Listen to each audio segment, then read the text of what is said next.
السلام علیکم ورحمۃ اللہ وبرکاتہ۔ الحمدللہ وکفیٰ وسلام علی عبادہ الذین اصطفیٰ، اما بعد فاعوذ باللہ السمیع العلیم من الشیطان الرجیم من حمزہ ونفخہ ونفثہ۔ قال اللہ سبحانہ وتعالی فی القرآن المجید: وقال الملک ائتونی بہ استخلصہ لنفسی فلما کلمہ قال انک الیوم لدینا مکین امین قال اجعلنی علی خزائن الارض انی حفیظ علیم۔ وقال رسول اللہ صلی اللہ علیہ وسلم: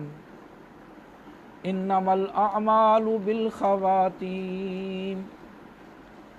اللہم صل علی محمد وعلی آل محمد کما صلیت علی ابراہیم وعلی آل ابراہیم انک حمید مجید۔ اللہم بارک علی محمد وعلی آل محمد کما بارکت علی ابراہیم وعلی آل ابراہیم انک حمید مجید۔ معزز سامعین و حضرات، لائق صد احترام طلباء و طالبات، امید ہے کہ آپ سب حضرات اللہ ذوالجلال والاکرام کے خاص فضل و کرم سے ایمان کی سلامتی اور صحت کی عافیت کے ساتھ ہوں گے۔ آج الحمدللہ ہم نے نماز تراویح میں قرآن مجید کا 13واں سپارہ اس کی تلاوت سماعت کی ہے۔ یہ سپارہ سورہ یوسف کا بقیہ حصہ اور سورہ الرعد مکمل اور سورہ ابراہیم مکمل پر مشتمل ہے۔ سب سے پہلی اور اہم بات یہ سمجھنے کی ہے کہ یہ جو 13واں سپارہ ہے، اس کا آغاز حضرت یوسف علیہ السلام کا جو دوسرا دور ہے، جو تحریک اسلامی کا ایک نیا دور ہے، یوسف علیہ السلام کی حیات طیبہ کا نیا دور، اس سے اس کا آغاز ہوتا ہے۔ جو حضرت یوسف علیہ السلام کا پہلا دور ہے، جس کا تذکرہ آپ نے اس سے پچھلے سپارے میں سماعت کیا ہے، وہ غلامی اور قید کا زمانہ ہے۔ مگر جو یہ دور ہے، اس کا آغاز بہت شاندار ہے، اور مصر کا جو بادشاہ ہے، اس کا جو جملہ ہے یا اس کی جو رائے ہے حضرت یوسف علیہ السلام کے بارے میں، اس سے اس کا آغاز ہو رہا ہے۔ بالکل اسی طرح اگر ہم سیرت مصطفیٰ جناب محمد رسول اللہ صلی اللہ علیہ وآلہ وسلم کا مطالعہ کریں تو جو آپ کا 13 سالہ دور ہے، وہ اسی طرح مکہ مکرمہ کے اندر مسلمانوں پر جو شدت کا ظلم ہو رہا تھا، اس کا دور ہے۔ اس شدت ظلم کی وجہ سے آپ صلی اللہ علیہ وآلہ وسلم نے صحابہ اکرام رضوان اللہ علیہم اجمعین کو 2 مرتبہ حبشہ کی طرف ہجرت کرنے کا حکم دیا۔ قرآن مجید کے اندر اور کتب خائے سیرت میں اس کی بہت ساری مثالیں موجود ہیں۔ ان دروس کے اندر اپنے اپنے مقامات پر میں انشاءاللہ ان کا تذکرہ بھی کروں گا۔ تو یہ جو سورہ یوسف ہے، یہ اس کا جو نزول ہے وہ 10 نبوی، 11 نبوی، 12 اور 13 ان سالوں کے درمیان ہے، جن سالوں میں رسول اللہ صلی اللہ علیہ وآلہ وسلم کو اہل مدینہ کی طرف سے اپنے ہاں ہجرت کرنے کی دعوت دی جا رہی تھی۔ انہی سالوں میں رسول اللہ صلی اللہ علیہ وآلہ وسلم پر یہ جو سیرت یوسفی ہے علیہ السلام، اللہ سبحانہ و تعالی وہ بیان فرما رہے تھے تاکہ صحابہ اکرام رضوان اللہ علیہم اجمعین کو بھی اس سے تسلی ہو، اور بذات خود جناب محمد رسول اللہ صلی اللہ علیہ وآلہ وسلم کو تسلی ہو۔ یہ 13 سالہ دور جو ہے، جس کو سیرت نگاران محکومی کا دور کہتے ہیں، اس کے بعد ہجرت کے بعد جو مدینہ منورہ کا دور ہے، یہ رسول اللہ صلی اللہ علیہ وآلہ وسلم کی حاکمیت کا دور ہے۔ بالکل اسی طرح حضرت یوسف علیہ السلام کے بارے میں، جب حضرت یوسف علیہ السلام جیل میں تھے اور حضرت یوسف علیہ السلام کا جو بے گناہ ہونا ہے جب وہ ثابت ہو چکا، تو عزیز مصر اپنے وزراء کو کہتا ہے وقال المالک اعتونی بہ، کہ جاؤ اس یوسف کو جو جیل میں بند ہے اس کو میرے پاس لے کر آؤ، استخلصہ لنفسی، میں اس کو اہم عہدے پر فائز کرنا چاہتا ہوں، اس کو اپنا خاص بنانا چاہتا ہوں۔ فلما کلمہ قال انک اليوم لدینا مکین امین، جب حضرت یوسف علیہ السلام کی ملاقات اس کے ساتھ ہوئی تو اس نے کہا آج کے دن تمہاری صداقت اور تمہاری امانت داری جو ہے وہ واضح ہو چکی ہے، اور واقعتاً تم ایک امین اور صادق جو ہے وہ تسلیم ہو چکے ہو، اپنے آپ کو تم صادق اور امین تسلیم کروا چکے ہو۔ لدینا مکین امین، اور میں تمہیں صاحب اقتدار بھی بنانا چاہتا ہوں اور تمہیں امانت بھی سونپنا چاہتا ہوں۔ دیکھیں، اس کو کہتے ہیں الفضل ما شہدت بہ الاعداء، جادو وہ جو سر چڑھ کر بولے، اور یہ حضرت یوسف علیہ السلام کی صبر اور استقامت کا ہی نتیجہ تھا کہ آج اللہ سبحانہ و تعالی نے آپ کو اقتدار بھی دیا ہے، اور آپ کی جو شخصیت ہے اس کا اثر بھی پورے معاشرے کے اوپر پڑا ہے۔ بالکل اسی طرح جناب محمد رسول اللہ صلی اللہ علیہ وآلہ وسلم اور صحابہ کا صبر اور استقامت تھی کہ جس کی بدولت اللہ سبحانہ و تعالی نے یہ مقام اور مرتبہ دیا۔ یہ جو استخلص ہو ہے، یہ سین اور تا یہاں پر اہل لغت لکھتے ہیں کہ مبالغہ کے لیے ہے، کہ میں اس کو اپنے لیے خاص کرنا چاہتا ہوں۔ وہ یوسف علیہ السلام کی علم کی وسعت، جو حضرت یوسف علیہ السلام نے دوران جیل کے قیدی ہونے کے جو خواب کی تعبیر بیان کی تھی، اور جو ایک معاشی سٹرکچر اور ڈھانچہ فراہم کیا تھا، اس علم کی وسعت کا اثر جو ہے وہ عزیز مصر پر ہو چکا تھا۔ اور آپ یہاں یہ بات ذہن میں رکھیں، اور خصوصاً جو اسٹوڈنٹس طبقہ ہے اس بات کو اپنے ذہن میں بٹھا لیں کہ نالج از پاور، علم کے اندر طاقت ہوتی ہے، اور علم کی طاقت کے ساتھ جو کام کیا جاتا ہے اس کو زوال نہیں ہوتا، وہ پائیدار ہوتا ہے، مضبوط ہوتا ہے۔ اس لیے پائیدار ترقی اس دور کی اہم ضرورت ہے، اور پائیدار ترقی کے لیے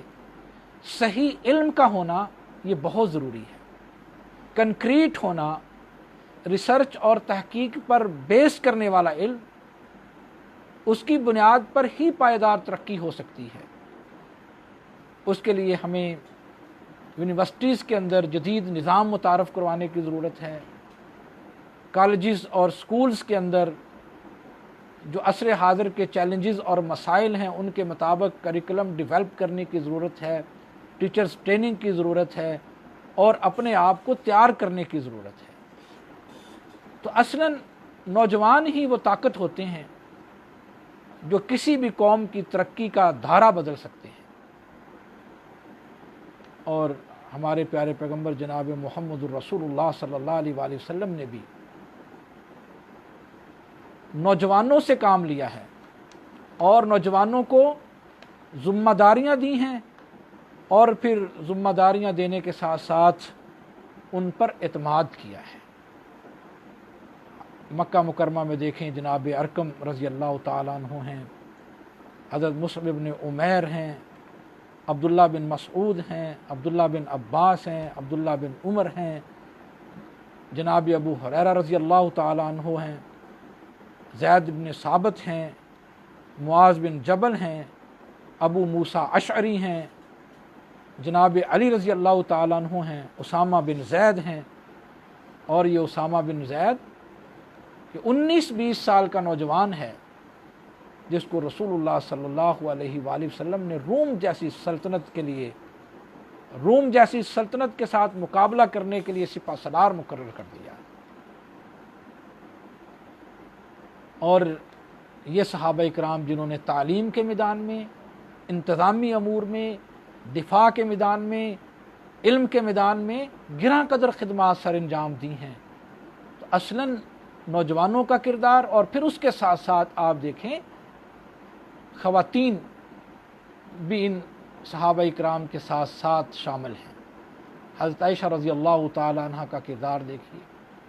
صحابہ کرام رضوان اللہ علیہم اجمعین کے درمیان جہاں کوئی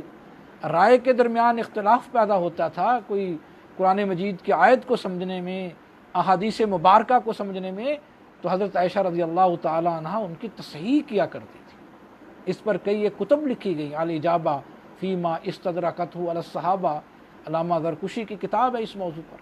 کیسا کردار ہے حضرت عائشہ رضی اللہ تعالیٰ عنہ کا۔ اور اسی طرح شفا بنت عبداللہ ہیں رضی اللہ تعالیٰ عنہ، حضرت حفصہ ہیں رضی اللہ تعالیٰ عنہ، فاطمہ بنت قیس ہیں رضی اللہ تعالیٰ عنہ، کہ آج ہماری طالبات کے لیے ان صحابیات میں اعلیٰ نمونہ ہے۔ اسی طرح حضرت عائشہ رضی اللہ تعالی عنہ کا جو علمی کردار ہے، جو ان کا کردار ہے، وہ طالبات کے لیے مشعل راہ ہونا چاہیے، اس کا مطالعہ کرنا چاہیے، اس کو پڑھنا چاہیے۔ تو رسول اللہ صلی اللہ علیہ وآلہ وسلم نے ان لوگوں کی صلاحیتوں سے بھرپور استفادہ کیا ہے، اور پھر معاشرے کے لیے ان کی خدمات کو قابل عمل بنایا ہے، ان پر اعتماد کیا ہے، ان کو ذمہ داریاں سونپی ہیں۔ اس لیے آج ذمہ داران کو چاہیے، ہمارے حکام کو چاہیے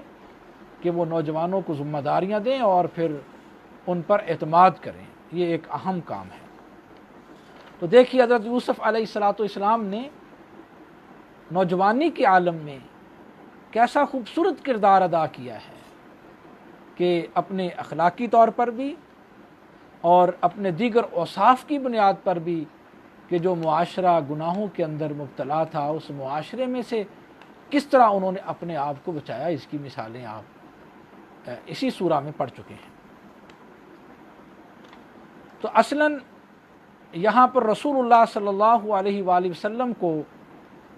فتح مکہ اور کامل اقتدار و غلبہ اسلام کی بشارت دی گئی ہے۔ اور ایک بات یہاں اور بھی سمجھنے کی ہے کہ جس انسان کو اللہ تعالیٰ نے علمی طاقت دی ہو، صلاحیت دی ہو، اور وہ کوئی کارہائے نمایاں سر انجام دے سکتا ہو، تو یوسف علیہ السلام کا طریقہ یہ بتاتا ہے کہ اس کو اپنے آپ کو پیش کر دینا چاہیے کہ یہ صلاحیتیں میرے اندر زیادہ ہیں اور میں یہ کام بہتر طریقے سے کر سکتا ہوں۔